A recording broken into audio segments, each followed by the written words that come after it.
but they're good enough. Sure. So I'm like, I'm just gonna experiment and get funky with it a little bit. Absolutely. Are we ready? Can we? Oh, we're rolling. Say action, just because I'm old school. Thank you. All right. Hold on. All right. I gotta take the vocal. Oh, there we are. Check. Check one. Check two. Yeah. This is it. Welcome to the Cannabis Coffee Hour. Yeah.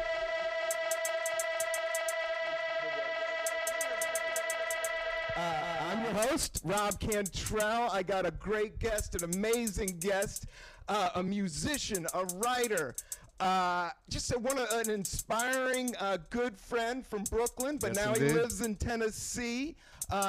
He has written 11 albums with his solo career, published 2 books that I've read.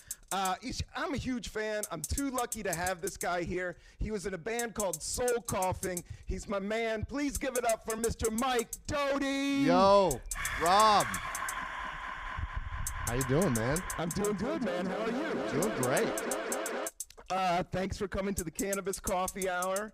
We're here, and I'll take the beat off for a second, just establish our weight a little bit. Right on. We're here in Industry City. I'm here with Mike Doughty from Soul Coughing. That's me. It's the morning. It's rainy. It's rainy. You came here, I did indeed. and you just finished a big tour that I saw you at Terminal 5 with your band Soul Coughing. Yeah, that's right. The reunion tour. The reunion tour. The big old reunion Jim Jam. Yep. And you pulled it off. We pulled it off. We were actually good. You were amazing. Yeah, thank you. Amazing. One of the best shows. I don't want to blow this guy's smoke, 'cause I haven't seen that many shows lately. I've been doing wife and kids comedy, but I got to go see the Terminal 5 show, and it was perfect, my man. Thanks. We really I think we were surprised how good we were. Really, Yeah. honestly, totally not shitting you at all. We expected it to be pretty good. We did not expect it to be really good, and I think it was really good. You and were it, really good. Yeah, and it was all about, the fans. I hate to be the guy who says it's all about the fans, but it was in fact all about the fans. You packed it Yeah. out in Yeah. big, huge concert hall, and everybody knew the music, and everybody knew the material, and Yep. you guys all presented it, and it sounded clear. It sounded amazing. And the thing that I love about Soul Coughing and you was just the speed of the beats. Like, you guys go to 120, Oh, hell yeah. 190. Yep, yep. I'm turning it up here, but no other band.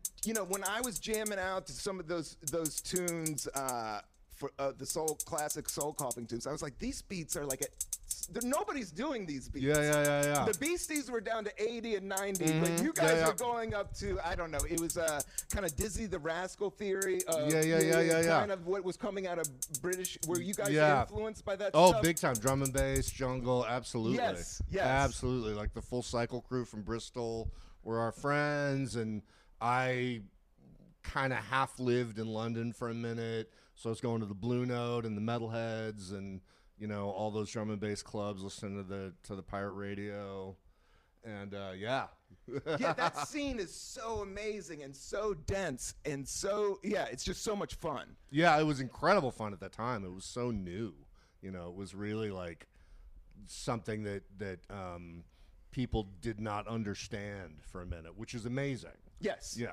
Yeah, and America never grabbed hold of it, because American hip hop is just it's almost like our ham and eggs. Right. It's almost like coming in hey, can we do our own ham and eggs? Well, but sometimes it's good to have something different. The drum and bass was ended up in a lot of car commercials. Oh yeah. Yeah, it was like 94 Underground in the UK, 98, Ford Fiesta commercials. Yes. Drum and bass, then came dubstep, was the next thing that evolved out of that, which I always found interesting. I'm going to say this bass is wild. Maybe that's not the tune. The drum and bass. Yeah. There we go. I thought it just needed to be a little bit funkier. Oh, yeah, that's like a 303 sound. That's nice. Yeah, the bass is a 306. You're 100% right with that. But that tempo, what do you think? That's a 108. What do you think that tempo needs to be at? I'd pull this back to 95. Yeah, 95. I I'd agree. pull this back to 95. Ooh, you are right, my man. Sort of like a more bounce to the ounce kind of thing. You got a good ear for beats, man. Yeah, there's so many great songs, whether it's Circle or Move Upside, and all your, $300, I still think is one of my favorite cool. tunes. Yeah, and you yeah. guys played it at that final turn. I saw the final show. It was so trippy, man.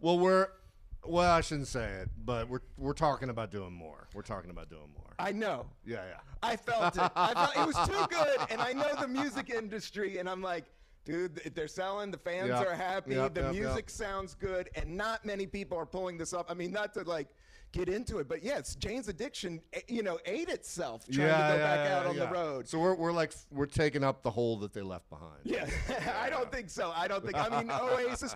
I just think at our age, it's harder for grown men to be like, all right, we're going to go on the road. We're going to do all these shows. We're all going to get along. The money's going to work out. Like, that is so difficult. And you guys pulled it off. Yeah, we pulled it off. I mean, we pulled it off in every way, basically. Interpersonally, logistically, sonically, musically, in terms of people buying tickets. It was business-wise, but everybody's spiritual. I think just to go back to it a little bit, it was taking the break that kept the art fresh. Yeah, I think you're right. Because when you go, just seeing comedians go out there and burn out, and lately I've been studying, doing a lot of Taoism, where it's like you sharpen the sword. When you sharpen it too much, it starts to go dull. And that's what happens to a lot of artists, especially when they reach the success that your band had. Especially in music, I think. Yeah, and especially performing music, because it is really hard. It does take a lot of energy to go on stage. Like, you went up there, and your energy's so chill. You literally just walk back and forth, and you're reciting your poetry, which is amazing. I know how hard it is to open up your heart and write serious stuff, even to a hip-hop level. There's just so many things that you're kind of taking the blinders and putting them on and just doing yourself. Yeah. I mean, I learned a lot from comedians. I was doing comedy shows as a musical guest for years. I learned a lot about walking around on stage. Yes, seriously. And I learned a lot about like when to go over to stage left, when to go over to stage right, when to turn around, all that stuff. Yeah. Because I do get it, because as a rock star, you kind of have this theater, but small comedy spaces where you were kind of checking out all these comedians work out. Like, you really have to understand the space and play to the environment, and it makes a better show. Pacing and timing and all that stuff. Yeah, absolutely. Instead of just somebody just standing there scared. Yeah, exactly. Trying to sing their heart, which we all understand. Exactly. Or doing rock poses, which I guess I used to do back in the day. Did the rock poses because I didn't have any other frame of reference. But the comedy walking around the stage thing, I think, is the ticket. Is the ticket. Yeah, I agree. It's a good look. I can't wait for you guys. I don't want to jinx it, but I also think it's amazing that you've already, as a solo artist, he has a Patreon that he puts a song out every week. You write a song every week. It's like an open sketchbook vibe. So it's like something that ends up there could end up on a record in 4 years, or could end up in some other iteration in a year, or, I'm just sort of keeping the sketchbook open, and sort of the constant process, the discipline of writing music is just sort of open to the public, really. Yeah, and you're kind of seeing inside the toolbox of a cat that sits down to write songs, usually just sits there and writes songs, and then oddly enough, they start to collect, and you start to stockpile. Sure. And then you just started letting them loose. By doing that every week, would you say your creative writing has gotten better? Would you say, as a writer, just turning stuff, or is it more just letting the art go? Yeah, I mean, it's kind of like a 50s, 60s vibe in a certain sense, where they had to come up with a single every month. I mean, Yeah. it's like a more hectic pace than that. But yeah, I like that kind of really throwback vibe of having to constantly generate material. Bricklaying, yeah. Exactly, I yeah, think yeah. creative as a writer, as somebody that wants to write books. I just know what it takes, and Sure. especially with stand up, with music, it just takes those 10,000 hours, and you got to keep cranking it. But when you do, worlds start to open up. Yeah. Worlds that you never saw. Hopefully, yeah. And song structure is a trippy one too. Sure. Because you could play with that all day long, whether to open with a chorus or have a bridge in the middle. And yeah. I've been listening to this Brazilian music. I don't even know what it's called. oh, nice. But it's like favela, dance music, and it is the weirdest shit. It'll be like just a voice and this kind of snare that sounds like a hi-hat, or a hi-hat that sounds like a snare, and then everything will go out and there'll be like a bass line and a keyboard line, and it like never settles into like a beat and a bass line and a voice. It is the weirdest stuff. But like structurally, it's like they're just on a new level, and yeah, I'm trying to get into that. And that's fun. Oh, super fun. That's fun because you don't have to stack them, and you can just concentrate on this one part. Yeah. And then try to maximize Sure. that. It's kind of like cutting out a song and it goes a cappella. Sure, you can sure. just like, there's an amount of focus to that one piece. Yeah, no, I think everything needs to be dissected and looked apart Sure. and always overanalyzed, and I think that's the fun thing with the art. That's like the house music, techno, hip hop, 80s, 90s thing where it was all about sort of the balance. Element comes in, element is removed. Sort of Detroit build of, you start with a hat, and then there's a bass line, and then there's a snare, and voice comes in 16 bars into it, kind of a thing. Yeah, it's amazing. It's infinite. Playing It's with infinite. music. Did you grow up? Did you learn? Did you take guitar lessons, or were you self-taught? No, I was self-taught. Eventually I would meet people, because the town I grew up in, there were no other musicians, so I really had to learn by myself. And I really early on just learned to play one string and kind of yelp along with it, and that was kind of my initial songwriting process. Then I got into E and A, just 2-note songs. I'm about there. Yeah. Oh, it's a great place to be, man. It's fun. Yeah. It's like fun. once you learn to be complicated, you got to find your way back to that, man. Yeah. Absolutely. But eventually I met people that also played, and they would show me stuff, show me how to play basically Police songs. It was 1985. And that's kind of jazz guitar. Oh, hell those yeah. are a little bit complicated. Yeah, like the Andy Summers stuff, Yeah. those really complicated chords. Yeah. Yeah, those are really, really hard. I do love the punk rock. I do love the punk rock power chords. Is what I'm playing. Just Absolutely. The E and A. Absolutely. And then I read something about Nirvana just last week about Kurt Cobain. All of his songs are pretty easy to learn. They're all pretty much power chords. They're Yep. just easy goofball Yeah, power dude. chords. Yeah, dude. And then, but what was cool about him was writing songs. Sure. I think writing songs, lyrics, that's the gold dust. That's That's what I the hear gold about dust. the music Yeah. business. Yeah. And his lyrics were just that's just a Another weirdo level, good another artist. level. Yeah. Once in a lifetime type Yeah, of shit. absolutely. Yeah. But the music itself, musically, sonically, was just fun, goofy power chords. Simple, but I remember a guy I know who's a very complicated guitar guy who was giving lessons, been giving lessons his whole life, and some kid came in, wanted to learn all these Nirvana songs, and he was like, yeah, whatever, Nirvana songs. And then eventually he was like, holy shit, these are great. They're just, all these 3-note chords, power chords, but they're so great. They're so beautifully structured and punchy and fun. Yeah, Absolutely. I think about Nirvana is just fun, and that's what I've been kind of thinking about my art. And I'm sure you're it has to be fun, or it's just fun. not going to be fun, or it's just not going to be worth your time. And unfortunately, the longer you live and the longer you do it, the more complicated you're able to be. You just learn too much stuff, so you have to actually consciously strip out stuff, which is difficult. You get Every really day in life. No, you're 100%. That's Yeah. like waking up and being like, okay, fuck everything that's ever happened to me. Yeah. I am going to be accepting whatever's coming my way. But as an artist, once you know all this shit, you start turning shit down. You become a dick in an artistic way. Sure. And sometimes that's stifling.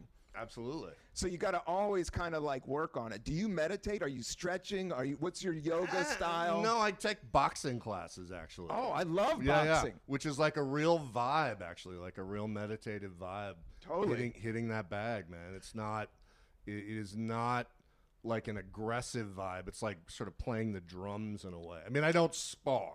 Yeah. I just hit a bag. No. Yeah. Same. I just joined the Y. And my move is I do the row machine for like 20 minutes, but then they have this track and they have a heavy bag. And then I just walk the track and then I go over to the heavy bag and I just, you got to get that old man anger out. So I hit that and it's down here. When you start doing this thing, like all that old ancient comes out from down there, all that anger. But then I lived in an apartment in San Francisco. They had a speed bag, and I'm not a badass, but to get high and put a Walkman on and rock a speed bag is one of the funnest things in life. Oh yeah, because there is a rhythm. Sure. To speed bag, that is pure drumming. Yeah. That is pure drumming. It's really difficult to do that. I can barely do that. I can barely do it. I got it, and then I've been watching new videos on like super pros doing it, and these old dudes barely touch it, and they're like, it's like, and they're saying it's all the rhythm and it's all your reaction to it, and you barely need to hit it, and you can control this whole vibe thing. It's going to hyperspace kind of a vibe. Yeah, going to super hyperspace. Guitar, you can go into hyperspace. Would you say you go into hyperspace with guitar now and that? Like, you've been playing it so long. Yeah, Do you ever just lose yourself and go? Oh, absolutely. Yeah, I mean, a lot of times I just, like, at a certain point in the morning, I'll just turn on the amp and just, like, play a drone for hours and hours, or a couple of chords, or just, like, I mean, really, I can rock one string for a really long time and just get into it, and just, 100%. No, there is a vibration that I do think after the form we go to it. And there is a higher vibration, and the one I love, and the one I've been playing guitar for 10 years, and I'm not good, but I love a Bo Diddley beat. Yeah. And I just make the Bo Diddley beat go for a half an hour, because there is I don't know, I do think it's like the sound bowls. There is kind of a hypnotic, and it kind of helps your brain and helps your organs. Yeah. Absolutely. Do you have a bass for the apartment? Do you have electric bass for the apartment? Sure, I have a couple of them actually. For the music nerds, can you tell them what we got? I have a P bass, and then I actually have a telly bass. Cool. Yeah, which is a vibe. Is it? And then I have a lot of like old drum machines, like old Korg. Yes. Sort of like 80s, late 70s, early 80s drum machines. I've got this Elko box that used to be like strapped onto an organ. It's got like cha-cha, bossa nova. Yeah. With the little clips, with the organ that goes click. Yeah. Those are amazing, man. Yeah. So much fun. And And how do you like living in Tennessee? Is there a lot of musicians in the town? Oh, hell yeah. No, I love living in Memphis. I mean, Memphis sort of considers itself to be separate from the rest of the state of Tennessee.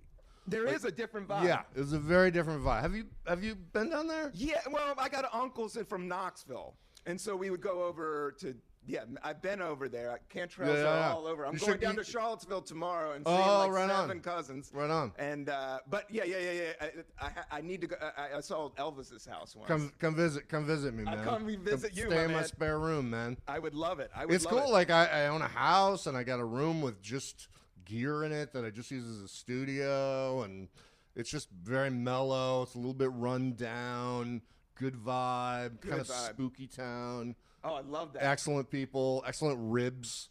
Not much traffic. Food is not amazing, but the ribs are life-changing. Life-changing. No, I mean, as a guy, I love Southern cooking. And yeah, those little towns, you can get some of the best stuff. Mm-hmm. Not the healthiest stuff at times. Not the healthiest stuff, but it has soul and it has goodness. You got to work on getting vegetables into your life. Definitely. Yeah, you got to know a farmer. Yeah. You got to know a farmer. You always got to know a farmer.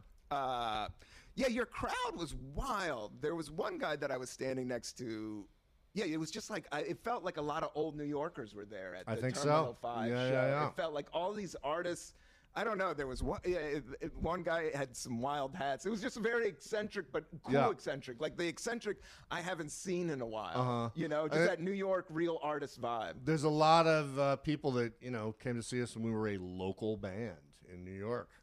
Yeah, you started at the Knitting Factory. At the Knitting Factory, that's right. And it was by the Village Voice down there. Am I right? It was on Houston and Mulberry. Wow. Yeah, it's where the bar used to be called Botanica.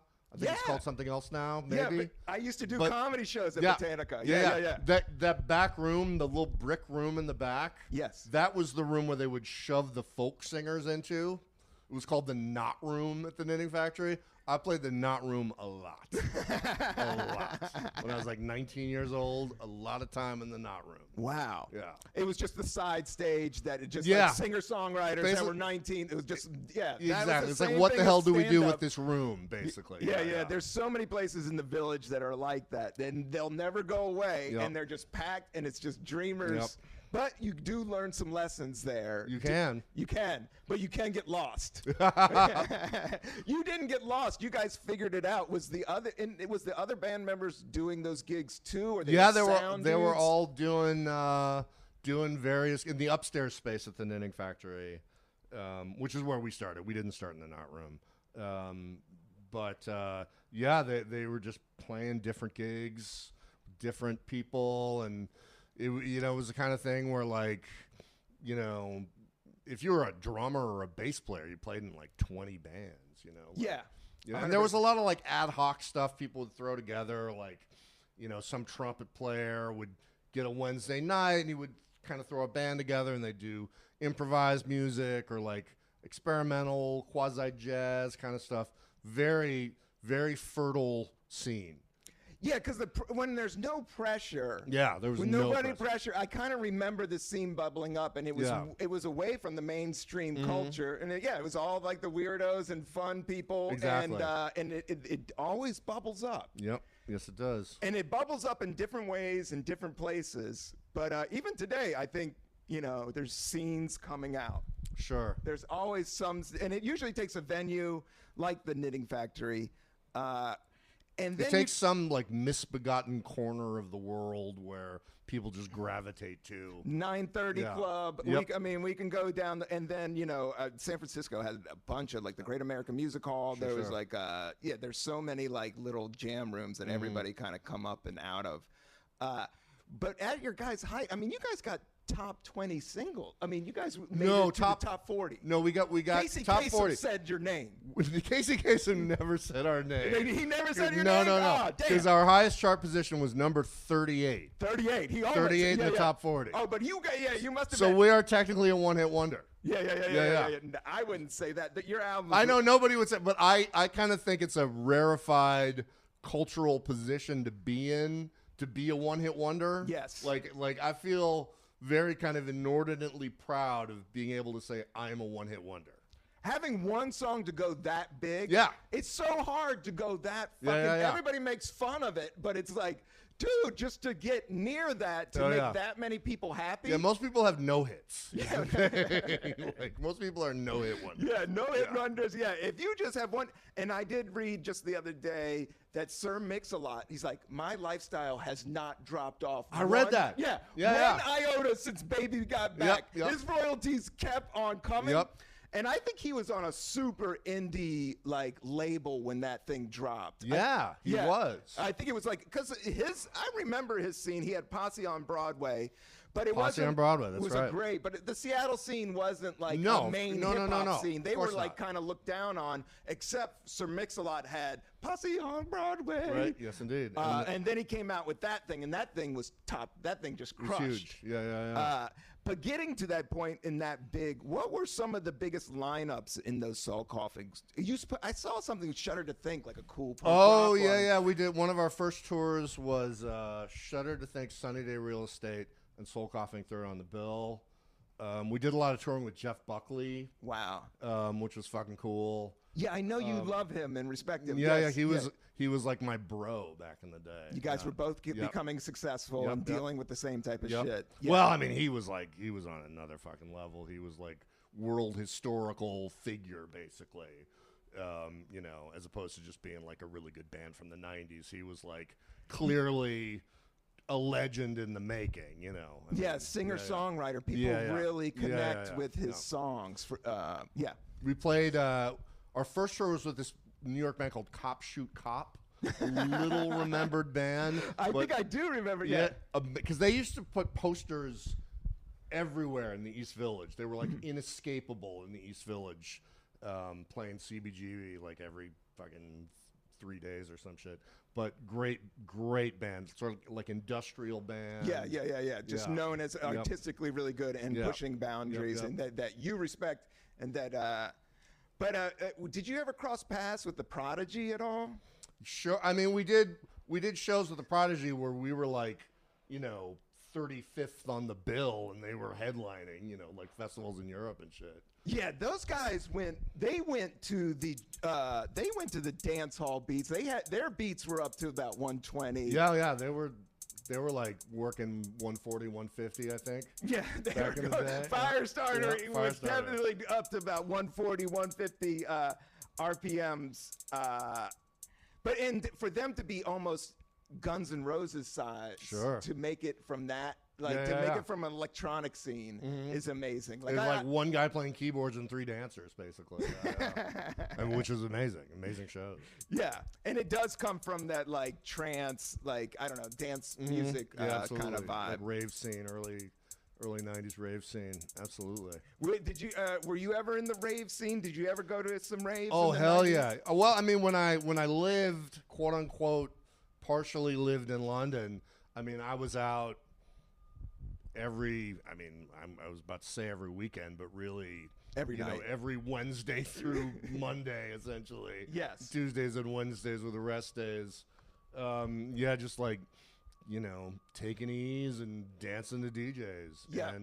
And you know, London at the time, Britain in general at the time, was just fucking wild. The music was just wild. The clubs were, I mean, there wasn't like, you know, the New York sort of bottle service thing. It was very like of the people, like cool dance hall. That's what I was thinking. Like, because I remember before the internet, people would go out. Yes, they did. And when they were in their 20s, people would go out hard, and they would go out, and especially in Europe, till 4 in the morning, and one night you would live 10 different lives. Yeah, exactly. Yeah. And that was just great. How it was done. I don't know if they do it like that anymore. I don't know. Like, you know, it's weird. I'm on a Facebook group. I'm old, so I'm on Facebook. Same. Yeah. Of like British ravers from the 80s and 90s, you know, and they're all like 50 to 60 and just like listening to them like reminisce, you know. Ibiza. Yeah. Having a threesome in Ibiza when they were that 23. Kind of shit. That kind of shit. Seeing the sunrise. No, there's nothing wrong with it. Talking about the different stamps that were on the E's, like Doves versus Mitsubishis, you know. Ecstasy is such a trippy one. And I never got into hard drugs, but I did get into ecstasy the first time I took ecstasy. Yeah. You want to know where? Yes, I do. I was at a concert. Who? Jamiroquai. Future made up personality. Wow. That must have hit different. It hit great. I like Jamiroquai. I fuck with Jamiroquai. I like Stevie Wonder. I like happy music. I love dance music. Yeah, and there was kind of a European scene. I was hanging with some cool folks, and it was just a bunch of young 20. And it was the first time I went to this one dude that was really into music was like, we got to go to Jamiroquai. I was like, all right. I wasn't like, go, but I kind of went with a group of people. Right. And it was an amazing experience. Music and ecstasy, but there is a kind of a dark side. And then I took it a couple other times. There is a dark side to drugs, like ecstasy. Well, E's get fucking dark the next day. Yeah. Like fucking dark. That was the only time like I thought about like, you know, really dark stuff. Was a day after that. Yeah. Then I was like, where's my life going? Your body's completely drained of serotonin, and you're like living in misery, essentially. The 100%. worst Mondays of all time. And during that, I had an office job. I was a sales guy. It was Oh, before man. comedy, and it was before I even knew myself. And I remember waking up and having to go out to Northern Virginia, like in a sales car, Oh. coat and tie. Oh, like, wow. Oh, my God. And that's what made me break free and then go out to San Francisco and start doing stand-up. But yeah, there is a dark side to ecstasy. But there's also a good side and a lot of fun on the other side. I saw a couple Fish shows, but the band that I always tripped out on was REM. Was a big ecstasy band. Really? Yeah. That must have hit different. Yeah, Like yeah, that, yeah. I like- never saw, but that's REM, Rapid Eye Movement. Like they were tapped into, and it was when ecstasy was legal in the South. There was a point where it was kind of legal, and It was totally legal and, until like 1986. yeah, I am Superman. Yeah. I can see everything. That song's, I always thought, I read that it might have been, but who knows? Music has all kinds of meanings. Sure. And I was thinking about, like, what we once talked about, and you liked early metal. Like, we talked about the first Motley Crue album. Oh, one time. yeah. And the first Motley Too Fast Crue for album, Love. Yeah. It's Pretty great. It's pretty, as a rock and roll album, stripped down. Pretty great. Nasty riffs, Yep. good drumming, and that's pretty much what you want with rock and roll. Absolutely. Yeah. That album, I don't like them as a band totally, and I never was on it, but we talked about like that you were into metal. Yeah, How deep? Yeah, talk about your I metalness. just listened to Knock 'Em Dead Kid off Shout at the Devil. Oh, Like, wow. Just listened to it, yeah. You like that album too, you told me. I like some of the songs off that album. Yes. I love Knock 'Em Dead Kid and Bastard. Those are my two favorites. I think I know those tunes. Yeah. That's a good Oh, deep yeah. dive. That's a Totally. good deep dive. And then like Iron Maiden for sure, Judas Priest for sure. What else? Breaking the Law, Oh, fuck yeah. Yeah, Breaking the Law is great. Breaking the Law, Electric Eye. Oh, wow. Hell yeah. Yeah, that is a good one. Yeah. I don't know it as well, but I know they're hits. I know. And then, Judas's Run to the Hills is hell the yeah. sickest riff Yeah, ever. yeah. What's one of your favorite guitar riffs of all time? Oh, shit. Besides your own. I know. Sweet Leaf. Yes. Sweet Leaf, Rock and Roll by Led Zeppelin. You know who I think like the undersung one of the greatest guitar players of all time is Ani DeFranco. Yes. Insane guitar player. Yes. Like insane rhythmic, both hands, amazing riff. Like amazing riff. I Gives got me it. chills Yeah. thinking about it. Yeah. Or the guitar playing. Yeah. Fire Door, amazing. Wow. Yeah. And I saw her in Memphis. She came through, and her drummer had COVID. I guess it was a few years ago. So she didn't have a drummer, and it was just so great hearing her guitar stripped down with no rhythmic accompaniment. Like the whole clave of the music was the guitar. It was fantastic. yeah, that's the cool thing about guitar that I wanted. To hear somebody at that level play guitar, and then her voice, just to hear it all. And that the guitar is a rhythm instrument as well. Hell yeah. Oh, yeah, That's yeah, what yeah. I love about it. And Done that's right. Yeah, absolutely. So if you know music, if somebody of her level, she can make it sound Absolutely. just if the drummer didn't show up, she can figure it out. Exactly. Her percussive sense is just insane. Oh, that's so. And then people also, Joni Mitchell's another one. Joni Mitchell's an incredible guitar player. Guitarist. That's what Bob Dylan and them were like. Yeah, she's yeah, a yeah. better guitarist than we Yeah, are. yeah. Have you seen Shadows and Light? And is that all about that L.A. No, it's neighborhood? it's a live show at Red Rocks. Oh wow! And it's her and I don't remember the rest of the band, but Jaco Pastorius. Oh is in the wow! band. Yeah, it's so deep. Yeah, So she's great. so heavy as a Yeah. writer and a performer, and she's still going. Yeah. And it's all about peace. Yeah. She's amazing. So many great female musicians out there, Sure. and female bassists I always love. That's why I say Talking Heads. When they had That's the like a whole thing. Yeah, that was just like, and then Smashing Pumpkins had a cool bassist. That Sure. It's great to even it out. Too many dudes, it gets rough. Yes, it's good. It's good to have women on the tour bus with you. Yes. Definitely very helpful for the interpersonal lifestyle vibe to have more than one gender involved in the touring party. Yes, more than one. And the same thing I've been thinking about crowds. Like the more diverse a crowd is, Right. the better. Well, admittedly, soul coughing is like 3-to-1 men to women. Yeah, Like, but it was diverse as hell. And the- you get everybody. Yeah, right. There is some but it's dudes. like dudes. It is Yeah. like a lot of dudes that look exactly like me. And like me. Dudes, like dudes with shaved heads, That's- beards, and glasses. Yeah. A lot of those guys. But those guys listen to music. They need They music. should, yeah, absolutely. Yeah. I'm one of them. I can't fault them. You can't fault them. Yeah. It's good stuff. Yeah, it's just funny who comes out with your art when it starts to move along. Like your fan base, like who Sure. actually comes Yeah. out. I remember you were tweeting. I don't know if you were tweeting. It may have been something else. It may have been Instagram, but you were talking about the fans that came out and what band shirts that they were wearing. Yeah, a friend of mine made a list at the Philly show of all the shirts that he saw, and it was pretty wild. Yeah. Pretty broad cross section of the musical and movie world. Yeah. Yeah, you can't get that band. You really can't get a handle on it. Like even the samples, you have it like a guy that's just plays samples. Yep, exactly. And they're great. Yeah, they're insane. amazing. The ones he he's was doing insane. these Yeah, textures of birds. Yep.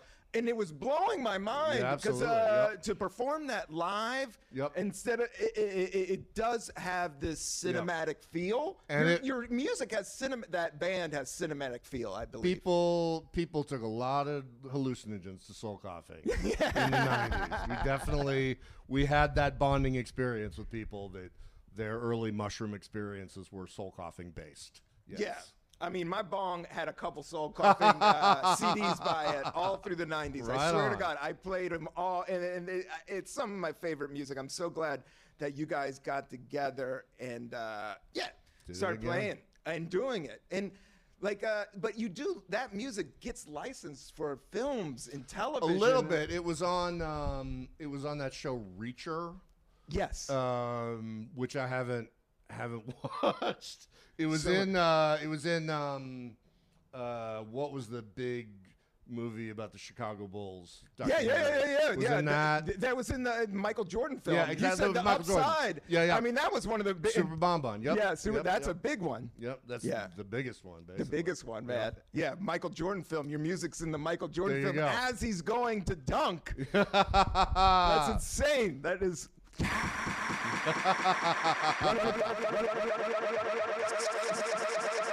Yogi, how much time are we at right now? I don't want to talk too. We got hot lights. Oh, we're good.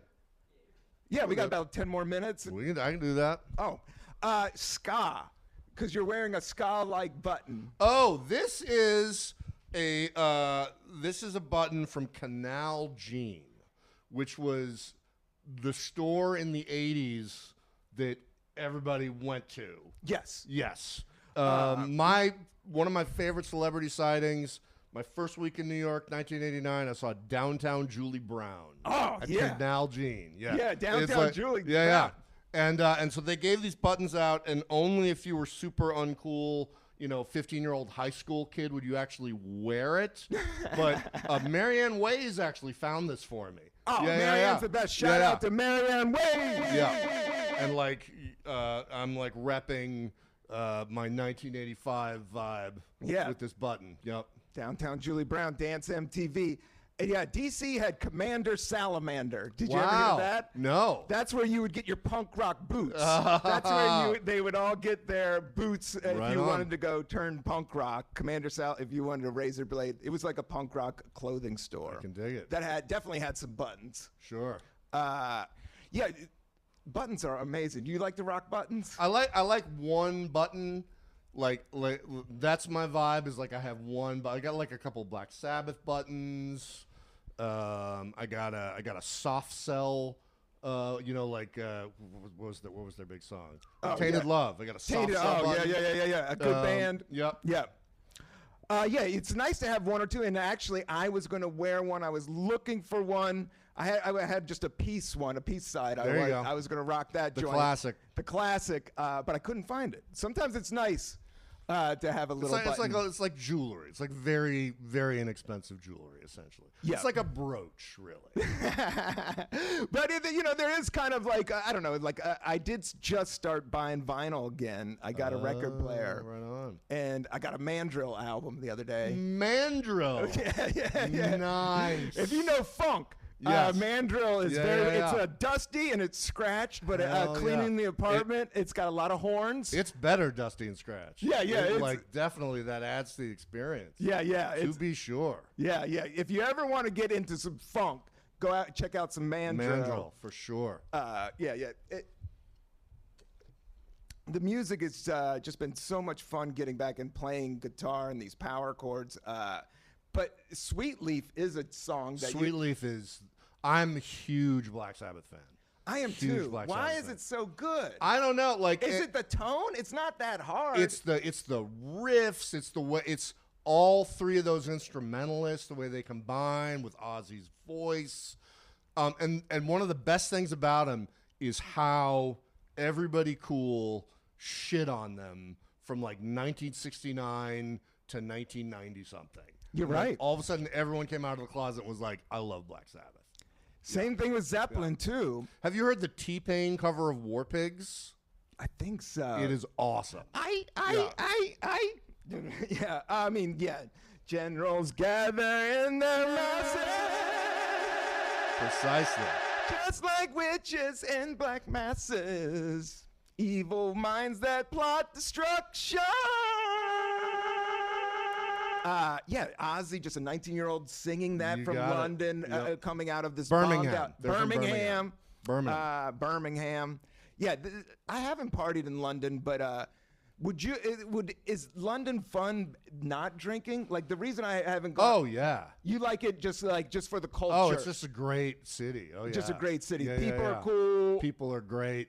I mean, if you like, some Americans are put off by the sense of humor that they constantly make fun of you as they make fun of each other. Yes. But that's like the vibe. If you like British humor, it's fabulous. Yeah.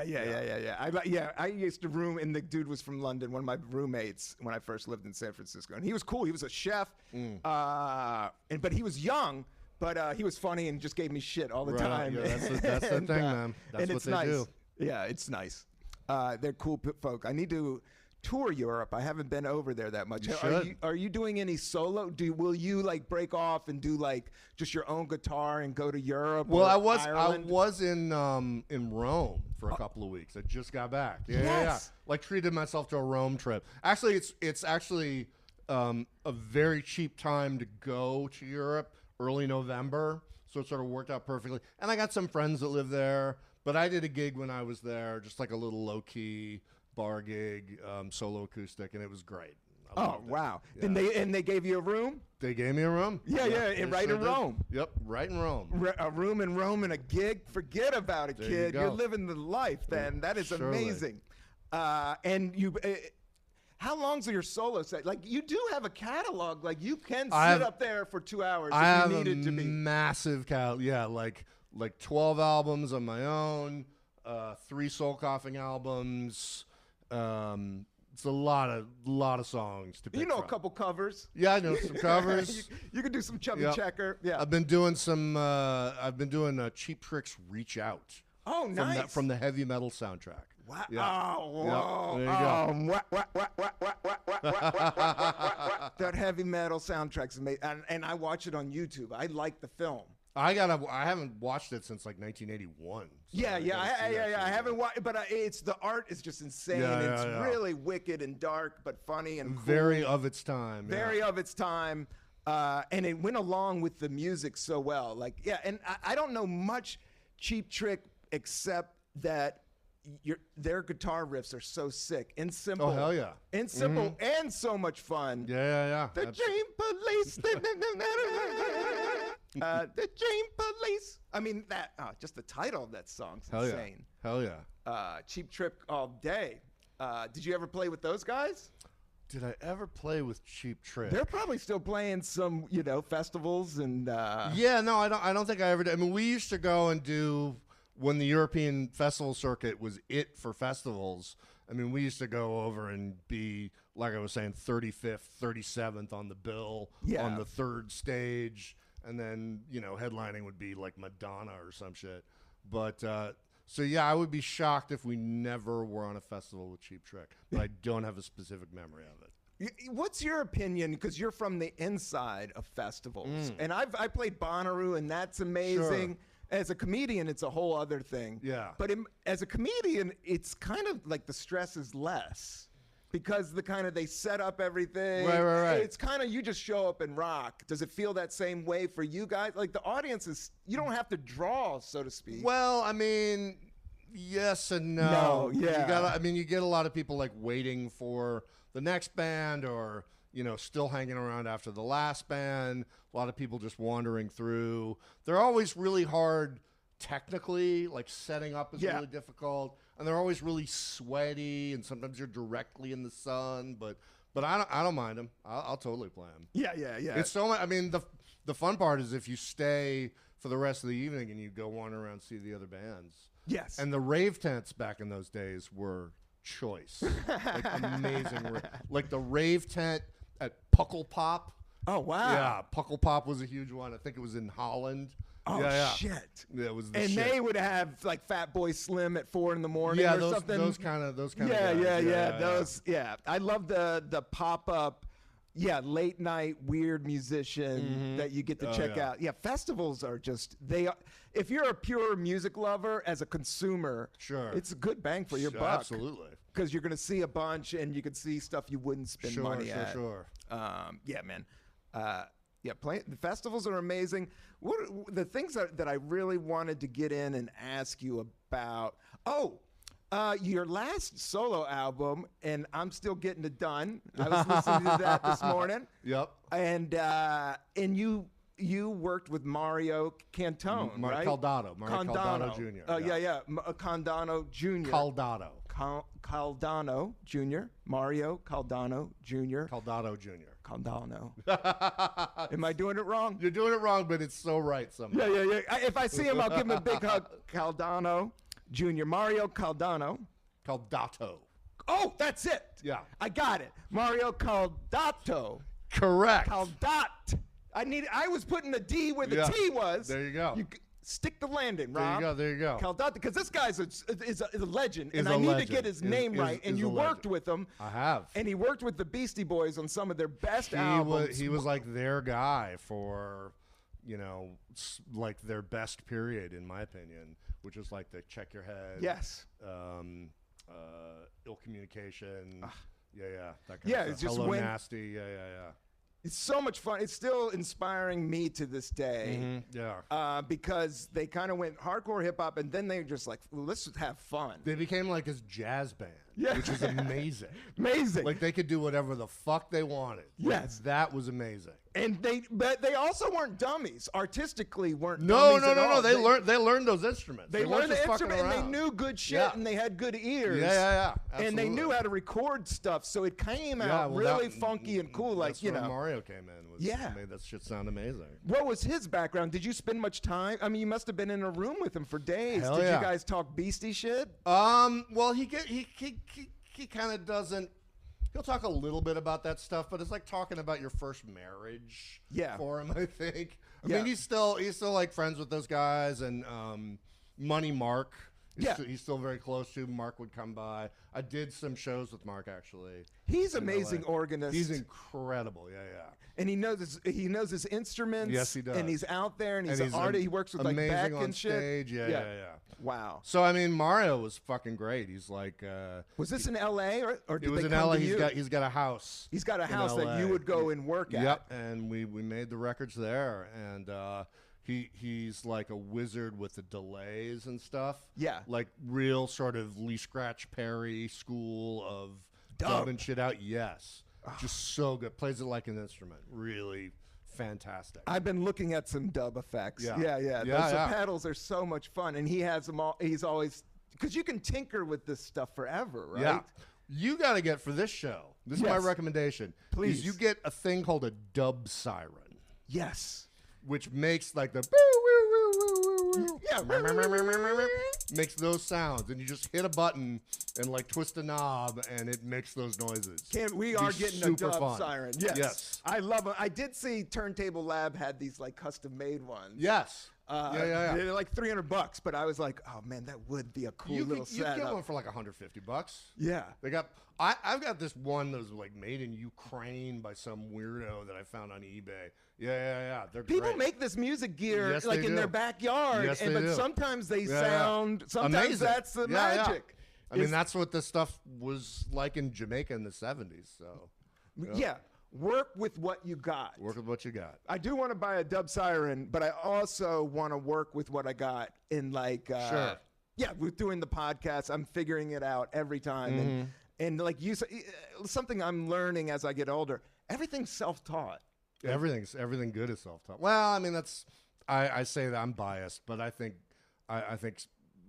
people that are motivated to teach themselves are a very valuable thing in culture. And they figure out the problem better in a sense. Like, I don't know, I was doing this self-tape for these acting auditions, and I went over to the guy's house, and it was like, bap, bap, bap, and he had it filmed. The lighting was everything. He cut the tape right there and turned it around. And I was like, how'd you learn? He was like, I'm 100% self-taught. Like, I just figured it out. That's like and kind of a light went off. I was like, you just got to do that with everything right now. Sure do. You know, because there's just so many options of cameras and mics and music. You know, you just got to figure out what works with you and then figure it out. Yep, exactly. That's what do you, so what's your next musical? Maybe a soul coughing new music, or you're not even there? That's far in the distance if that's going to happen. You guys are still coming over the tour. Like yeah. I mean, we're still like super engaged with the old material basically. So I don't know where we'd start with that. Yeah. But I want to write another like all acoustic album at some point in the next few years. So I'm sort of gingerly trying to get back into that, trying to like strip away some of my like biases, which is weird to say, but you know, when you sit down with just a guitar, like there's a difficulty in self-simplifying almost, because I know so much now that like I keep wanting to do something complicated that basically sucks. So, you know, you got to like learn how to do E and A basically. I know. With one of my favorite is that Cat Power album. That very first one is so stripped down. Love that stuff. And it's produced so simply, and that I'm just like, holy shit! Like that, like I could see you totally sitting down. Yeah. That's what I want to do, basically. Yeah, with your green. What kind of guitar? That's coolest a guitar. Fender Coronado. A Fender. You should, check out Mike's guitar. He didn't bring it because he's visiting family and running around. But I think it's one of the coolest, greenest guitars I've ever seen. It is one green ass guitar. And I'm not ashamed to say I bought it because of a little money from Warner Brothers when I was 23 years old, and I walked into a store and I saw the green guitar and I was like, I don't know what that sounds like. I am going to buy that. Yes. Right off the color. Sometimes that's all you need is that's a green. That's all. I mean, you need. that was like 33 years ago. So. And it hasn't gotten stolen, and you still play it to this day. It did get stolen, but the cops found it. Oh shit! It did get stolen. Yeah, somebody broke into my house in Memphis and stole it. Yep. And but the cops found it, which they were like shocked by. They're like, we can't believe we found your guitar, but we found your guitar. What was that feeling like? Like, don't you love when you find something you lost? I'd always like when I lose my keys and I wig out and then I find it. I'm always like, remember this. Remember the feeling. Remember of this knowing feeling where the keys are. that the world works out. Oh, Sometimes. it was incredible. I mean, it felt like that's what was supposed to happen. Yeah, it felt like it was supposed to come back to me. But like having it stolen just was horrible. Oh yeah, I wouldn't wish that on anybody. Yeah. I mean, I don't. It was like a couple of kids, like literally like 13-year-olds, that like I left my window open. Yes. Yeah, like it's totally on me. I left the window open, and they came in and they took. They're kind of smart. They grabbed the best thing. They grabbed the best thing. Yeah, they grabbed 2 guitars and like 1 speaker. Can't get much for the speaker. Yeah, can't get much for the speaker. Can't get much for the microphone. Those guitars. They just like piled everything they could out as quickly as they could, and then like their brother like snitched on him or something. Good. Yeah. Good. They learned the lesson. And you got your guitar I back. got my guitar back. Yep. And did you have a big gig coming up that you were like, oh fuck, I need to use No, another? I didn't. I mean, it was just it was this very existential moment of like, okay, now I'm in the post-green guitar portion of my life, which didn't feel right. And the reason it didn't feel right was the guitar was coming back. It's coming back. I just felt it was coming back. And the Soul Coughing tour was coming back. It was coming back. And you guys sold out all these venues, some big shows. Such a great feeling to go out there on tour Totally, and sell out because it's just hard to sell those tickets. And you guys sold them. We and the fans went nuts. We sold most of them on the first day. Oh, the wow. day they went on sale. Like like literally, our manager thought that the ticket system was broken. He was like, something is terribly wrong here. We can't have sold all the tickets in one day. But we sold all but like 2 shows sold out in a day. It was a great show. Yeah. It was amazing. It was worth every penny anybody spent on that thing. It was just such a great, fun rock and roll show that you don't get to see. And it wasn't too long. It wasn't too short. You had some hits. We had some hits. We played the hits. You played the hits. People were happy. The girl came out on stage and sung with a dog. Sang Janine, yep. Sang Janine with her dog. With her dog. She's become the person that always has the dog on her. Yeah. And no opener. That's what you texted me. You were like, no no opener. We go on at 8, and we are done by 9:45. Our people are old. Yeah. They got I appreciate babysitters to think about. They don't want an opener, and they want to be out of there by 10. Their knees are hanging in there for 95 minutes max. Exactly. Exactly. And you guys did it and nailed it. Oh, what I was going to say is, have you ever scored a film? Like, you guys, like, you have very cinematic No, the keyboard player, Mark Deliantoni, that's mostly what he does for a living now, is scores films. Yeah, that's what I was feeling with that music and watching you guys play. I was like, somebody's scoring films. I'd love to work on a film. I mean, there's all these different kind of machines you have to know how to use. Have to know how to do it all on your computer in your home studio, which I do not know how to do. I would need like an engineer doing the work. But in terms of like writing the music but Warner Brothers can send that over. I mean, if they wanted to, they haven't called yet. Sure. But to work at that level, to get in with the film companies where they're paying for your art, to sit there and have somebody at that level to edit everything would just be fantastic. Sick and so much fun. And you could easily do that. And the song I wanted to bring up was "Light Will Keep Your Heart beating in the future." Yeah. It's an amazing song. Anybody listen? It's a banjo on a funky beat. Yeah. And it's reverbed out and it's looped up beautifully. Yep. And that's the song. Was that ever in a movie? Like that song, I'm like, holy shit. I mean, I gotta admit, it would probably sound pretty good in a movie. It sounded amazing in a movie. And I'm only going to keep you around. Yoni, do you have a timestamp on this? It's 12 get minutes. out here. Yeah, so you got to run. And I was just going to say, banjo. Let's end it with banjo.